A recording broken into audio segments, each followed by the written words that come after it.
Pendant des milliers d'années, le pain n'était pas un simple aliment. Il n'était pas une marchandise emballée dans du plastique. Il n'était pas uniforme, identique d'une ville à l'autre. Le pain était vivant. Chaque miche respirait. Elle évoluait. Elle vieillissait même comme un être organique. Dans certaines maisons, le pain avait une odeur unique, une signature invisible, une empreinte biologique propre à une famille, à un village, à une vallée entière. Car ce pain contenait une vie que nous avons presque entièrement oubliée. Une vie microscopique, silencieuse, mais essentielle. Bien avant les laboratoires modernes, les boulangers vivaient entourés de microbes sans le savoir. Dans l'air, sur leurs mains, dans les sacs de farine, dans les murs même de leur cuisine. Et chaque fois qu'ils mélangeaient farine et eau, quelque chose d'extraordinaire se produisait. La pâte s'éveillait. Pas instantanément, pas violemment, mais lentement, presque imperceptiblement. Des bactéries sauvages commençaient à coloniser le mélange. Des levures naturelles s'y installaient. Un écosystème entier naissait en silence. Un monde miniature. Un univers vivant enfermé dans une simple pâte. Aujourd'hui, nous pensons que les ingrédients du pain sont simples. Farine, eau, sel, levure. Mais autrefois, il existait un ingrédient invisible que nous avons éliminé. Le temps. Le temps n'était pas un obstacle, c'était un allié. Les boulangers attendaient, ils observaient, ils écoutaient la pâte, car ils savaient que quelque chose travaillait à l'intérieur, quelque chose qu'on ne pouvait ni voir ni contrôler totalement. Et plus ils attendaient, plus le pain changeait. Pendant ces longues heures, une alchimie biologique se produisait. Les bactéries lactiques décomposaient les sucres complexes, les enzymes fragmentaient les protéines, les acides naturels modifiaient la structure même du grain. La pâte devenait plus souple, plus stable, plus digeste. Ce n'était pas une cuisson qui transformait le pain, c'était la fermentation. Une transformation lente, presque méditative. Une transformation que le monde moderne n'a plus la patience d'attendre. Et pourtant, il ne s'agissait pas seulement de fermentation. Même le blé était différent. Les variétés anciennes contenaient une biodiversité génétique immense. Des grains irréguliers, moins productifs, mais plus complexes. Chaque récolte variait légèrement. Chaque année apportait ses nuances. Le pain changeait avec les saisons, avec la pluie, avec le sol. Il n'existait pas de standard, pas de formule fixe, seulement une relation vivante entre l'homme et la nature. Ce qui fascine, c'est que les boulangers médiévaux ne connaissaient ni bactéries ni microbiote. Ils n'avaient pas de microscope, pas d'analyse en laboratoire, pas de graphique nutritionnel. Et pourtant, ils savaient. Ils savaient que le pain rapide rendait malade. Ils savaient que le pain trop jeune était lourd. Ils savaient que la patience améliorait tout. Une connaissance empirique, transmise par l'observation, affinée par les générations. Une science sans mots scientifiques. Dans certaines maisons, la pâte reposait toute la nuit près du feu. Dans l'obscurité, elle gonflait lentement, presque imperceptiblement. Le matin, la surface était différente, plus vivante, plus fragile. Les boulangers parlaient parfois du pain comme d'un être capricieux, un organisme qu'il fallait comprendre, pas dominer. Ils ajustaient la chaleur, l'humidité, le temps, comme des jardiniers du vivant invisible. Mais cet équilibre était fragile. Trop de chaleur et la pâte mourait. Pas assez de temps et elle restait lourde. Trop d'acidité et le goût devenait dur. Faire du pain ou le vin demandait une attention constante, une présence réelle. Ce n'était pas une production, c'était une relation. Et cette relation exigeait quelque chose de rare aujourd'hui, la lenteur. Puis, lentement, le monde a changé. Les villes ont grandi, les foules ont augmenté, la demande a explosé. Le pain devait être produit plus vite, en plus grande quantité, avec plus de régularité. La lenteur est devenue un problème. La fermentation longue, un luxe. La patience, une faiblesse économique. Et à partir de ce moment, le destin du pain a commencé à basculer. Ce basculement n'a pas été brutal. Il n'y a pas eu un jour précis où le pain a cessé d'être vivant. Mais quelque part, entre l'artisanat et l'industrie, quelque chose s'est éteint. Pas un goût, pas une texture, mais une relation invisible. Et lorsque cette relation disparaît, ce n'est pas seulement le pain qui change, c'est aussi nous. La transformation ne s'est pas produite dans une boulangerie. Elle ne s'est pas produite dans une cuisine. Elle s'est produite dans une usine. Pas une seule, des centaines, puis des milliers. Au 19e siècle, une nouvelle obsession est née, la vitesse. Produire plus vite, nourrir plus de monde, standardiser la nourriture. Et le pain, symbole millénaire de lenteur, est devenu une cible parfaite. Avec la révolution industrielle, le pain a cessé d'être un art. Il est devenu un produit. Les machines ont remplacé les mains. Les horloges ont remplacé l'intuition. Les chiffres ont remplacé les traditions. Et surtout, le temps a été déclaré ennemi. car dans une usine, le temps coûte de l'argent. Chaque heure de fermentation lente était une perte. Chaque nuit de repos était inefficace. Chaque pâte vivante était imprévisible. Alors l'industrie a fait ce qu'elle fait toujours. Elle a supprimé la lenteur. Puis est arrivée une invention qui allait tout changer. La levure industrielle. Une levure sélectionnée pour une seule chose. Aller vite. Très vite. Contrairement au levain naturel, qui contient des dizaines d'espèces de microbes. La levure industrielle est monoculturelle. Une seule espèce. Un seul objectif.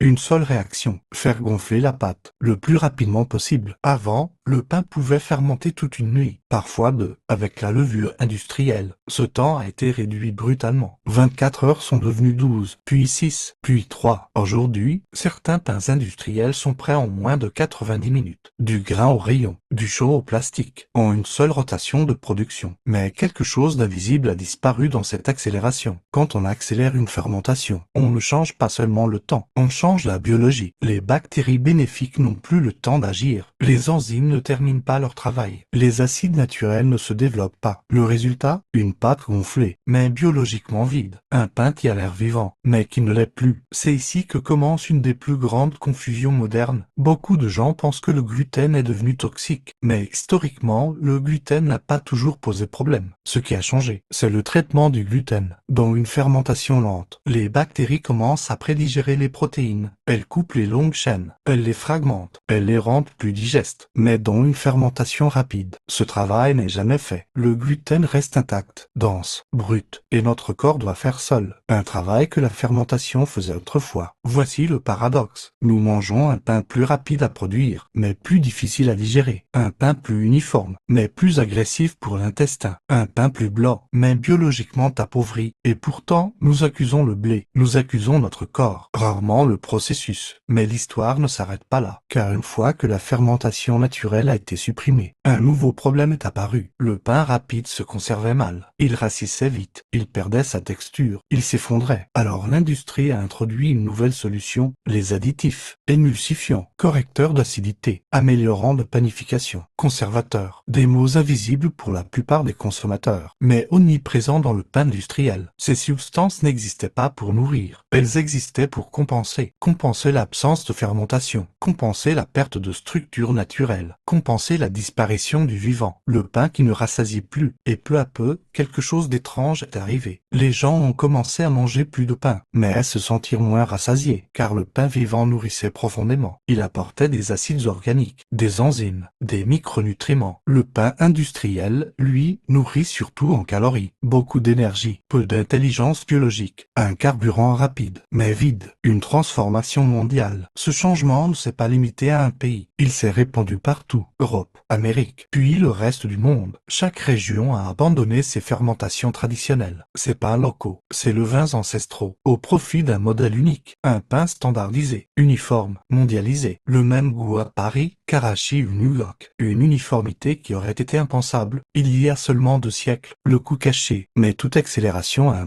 prix qu'on ne voit pas immédiatement, un prix silencieux, car quand on retire la complexité biologique d'un aliment, les conséquences ne sont pas instantanées, elles apparaissent lentement, génération après génération, ballon, intolérance, sensibilité nouvelle, des symptômes que l'histoire ne décrivait presque jamais autrefois, transition rook puissant, alors une question dérangeante émerge, et si le problème n'était pas le pain, mais la disparition du pain vivant, et si ce que nous appelons pain aujourd'hui n'était qu'une imitation rapide d'un aliment autrefois profondément biologique, car pour comprendre vraiment ce que nous avons perdu, il faut regarder ailleurs, non pas dans les usines, mais dans les intestins, car c'est là que l'histoire devient vraiment troublante. Jusqu'ici, cette histoire parle de pain, de fermentation, d'industrie, mais maintenant, elle parle de vous, de votre corps, de votre digestion, de votre microbiote, car la vraie conséquence de cette transformation ne se voit pas dans les boulangeries, elle se voit à l'intérieur de nous. À l'intérieur de votre intestin vit un univers, des trillions de micro-organismes, bactéries, levures, virus bénéfiques, un écosystème entier, plus complexe qu'une forêt tropicale. Ce microbiote influence tout, votre digestion, votre immunité, votre énergie, même votre humeur, et pendant des millénaires, Le pain faisait partie de cet équilibre. Le pain au levain n'était pas juste un aliment, c'était un messager biologique. Les bactéries de la fermentation lente préparaient le terrain. Elles prédigéraient les nutriments. Elles produisaient des acides bénéfiques. Elles nourrissaient les bonnes bactéries intestinales. C'était une continuité. La vie dans le pain nourrissait la vie en nous. Puis tout s'est arrêté. Pas avec une explosion, pas avec une catastrophe, mais avec une accélération. En supprimant la fermentation vivante, nous avons brisé une chaîne biologique vieille de milliers d'années. Du jour au lendemain, le microbiote humain a perdu un allié quotidien, un allié discret, mais constant. Aujourd'hui, la science commence à rattraper l'histoire. Des études modernes montrent une chose troublante. Les aliments fermentés traditionnels augmentent la diversité microbienne. Et plus la diversité est élevée, plus la santé est robuste. Moins d'inflammation, meilleure digestion, système immunitaire plus stable. Mais l'inverse est aussi vrai. Moins de fermentation vivante, moins de diversité. Il y a 100 ans, les intolérances au gluten étaient rares. Aujourd'hui, elles explosent. Est-ce une coïncidence? Peut-être. Mais regardons la chronologie. Moins de fermentation lente, plus de pain rapide, plus d'aliments ultra transformés. Et en parallèle, plus de sensibilité digestive. Une corrélation qui dérange. Et si le gluten n'était pas devenu plus dangereux, mais moins préparé?